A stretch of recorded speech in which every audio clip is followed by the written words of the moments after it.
All right, welcome to my Spider-Man theatrical motion picture tier list. We're going to be ranking and discussing all theatrical Spider-Man movies so far, including the recently released Spider-Man Across the Spider-Verse. And if you've been keeping up with my reviews on not just these movies, but also my review of Spider-Verse, I did review all these movies back in 2021. I did re-review them. So there are reviews on this channel for all of them. So I may actually, as we get into Beyond the Spider-Verse, I may upload those in one big video. So sometime around March, you'll be able to hear all of those. So I wanted to discuss, well, not discuss, go ahead and get started. Why even discuss? Let's go ahead and get started here with the Spider-Man movie tier list. So I want to start actually here with the original Spider-Man from 2002, Sam Raimi, classic movie, started it all really. Now this was not supposed to be Spider-Man's first theatrical movie. There were a few different times throughout history there was going to be a Spider-Man project. There was one in the 80s from Canon Films that wound up never happening. There is a teaser trailer on YouTube. Just type in like Canon Film Spider-Man. It's a small teaser of a movie that never even got made. Then there was supposed to be one directed by James Cameron. Think about that. So there's been people here and there, but the first one that actually came out, Spider-Man 1, going all the way back to 2002, I'm going to rank that as an A tier movie. Now, I want to discuss that when it comes to ranking these, this is basically, I'm comparing it not just to Spider-Man, but to other movies in the genre, right? So if Spider-Man gets an A tier, that means for superhero movies. Obviously, if we're talking about like all cinema ever, there's obviously a different scale, because I would probably still put Spider-Man in the A or the B tier.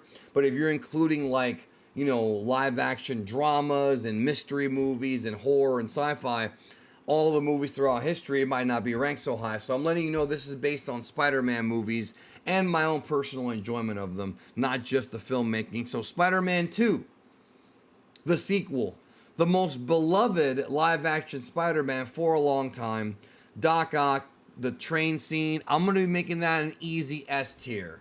It's an S tier movie, but I want to clarify something. The version I'm talking about is called Spider-Man 2.1. It should be on the home releases. I've got it on Blu-ray. I think it's also on DVD. I do not have the 4K yet, but if you have this movie at home, check out the Spider-Man 2.1 version. It's got extra scenes in it that make it even better. Theatrical will probably still be S tier, but I like 2.1 more. Then we have Spider-Man 3. This is the movie that is both underrated and also somewhat overrated by those who underrate it. It came out, made a bunch of money, but it was not very well liked for a lot of different reasons. And then for a while, it kind of got a cult following. A lot of folks really like this movie.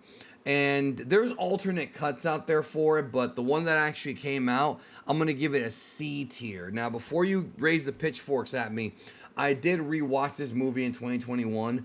There are things I really love about it. Like, I love the Sandman story. If they had taken that deleted scene with him and his daughter at the sandcastle thing, that would have elevated the movie. But I really did not enjoy the writing of Mary Jane or the writing of Venom in this movie. That was the main issue I had, was that. You know what I mean? So to me, it's a C tier movie. Again, C tier is not necessarily, it doesn't mean it's like the worst movie ever made, but it's just not that great. So I'm putting it as C tier. It's not B tier to me, and it's not A tier, it's C tier. Now, some of y'all love that movie, and that's fine. That's fine. I went from not liking it very much. No, I liked it, then I didn't like it, then I kind of hated it, then I liked it again. Now I kind of just think it's whatever. It's okay. If they made a Spider-Man 4 with Sam Raimi, I'd be there opening night, clearly. Amazing Spider-Man 1. Underrated. I'm also going to put that as C tier, but I'm going to put it there. The main issue I have with this movie is the CG effects of the lizard. Not a big fan of the way the CG looked, and it was kind of distracting. Again, understand that C tier is not necessarily bad, it's just sort of average or slightly above average. D tier is where we get to the actual bad ones.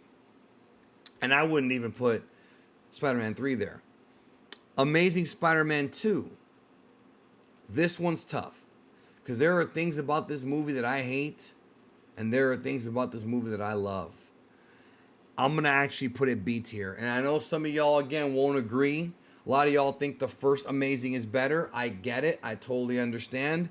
I respect it. It is a toss-up.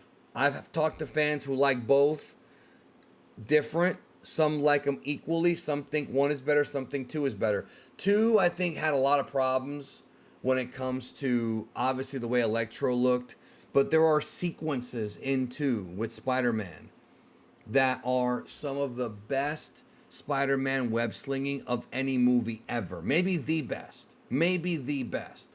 And the Green Goblin stuff, even though, or the Goblin stuff with Harry Osborn, even though it had been done before, I still feel like it was done okay in this version. Plus, we actually had the Mary Jane death, which is a legendary scene from the comics. So, again, I'm putting that at B tier. Now, Spider-Man Into the Spider-Verse, the first Spider-Man Spider-Verse movie. Really, really good film. Great film, in fact. Almost flawless. I'm going to put that at S tier, but I'm going to put it behind Spider-Man 2.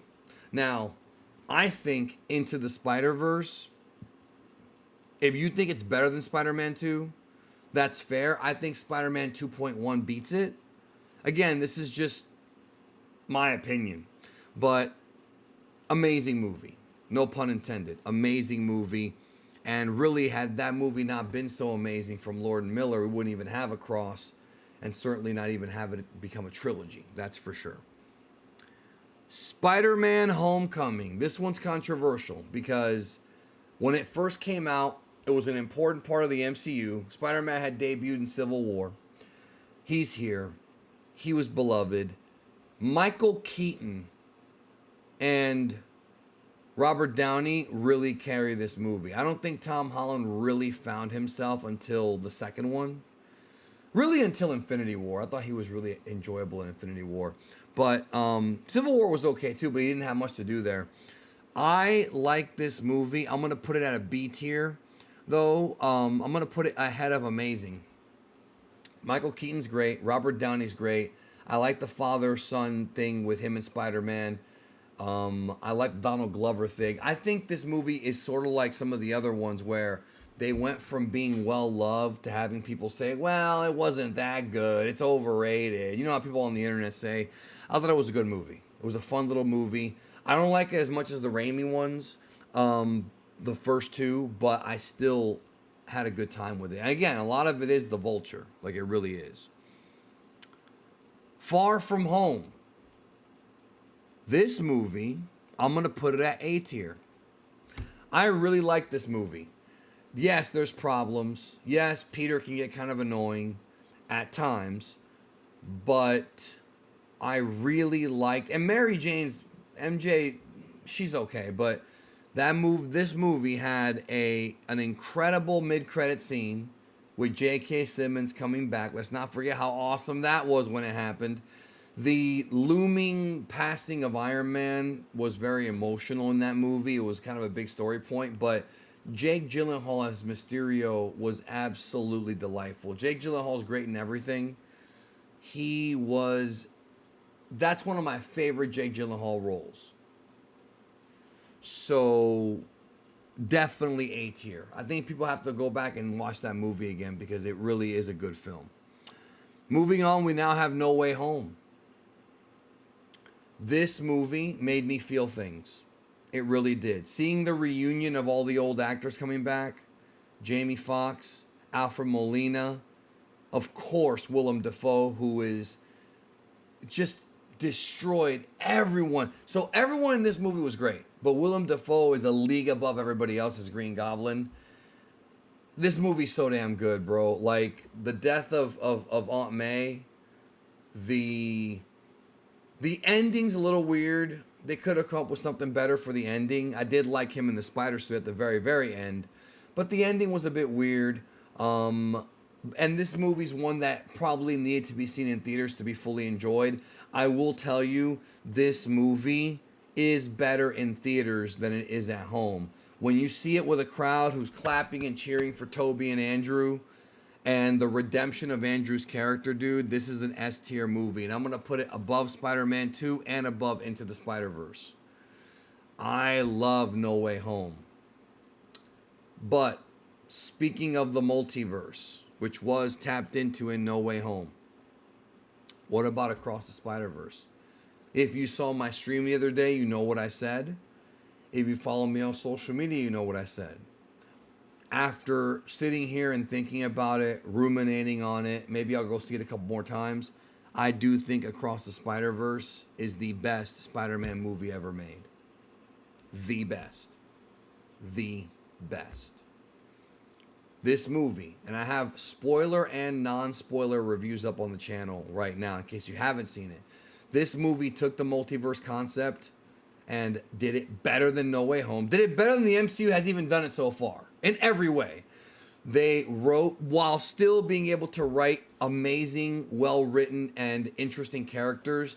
Gwen, Miles, and Miguel are three different characters that have three different ambitions, and they're all interconnected, and the way they connect is great. And the other Spider-Men, like the B team on there, the other cast members are a lot of fun. And when I was done watching this movie, I wanted to see more. I want to see a 3-hour cut of that movie, even though it doesn't exist probably. So think about this though. Spider-Man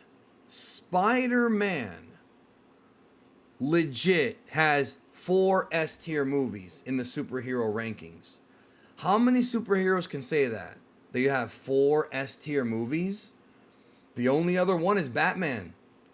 Dark Knight, Batman from last year, The Batman, or 2 years ago, that one. The Keaton ones I would put there as well.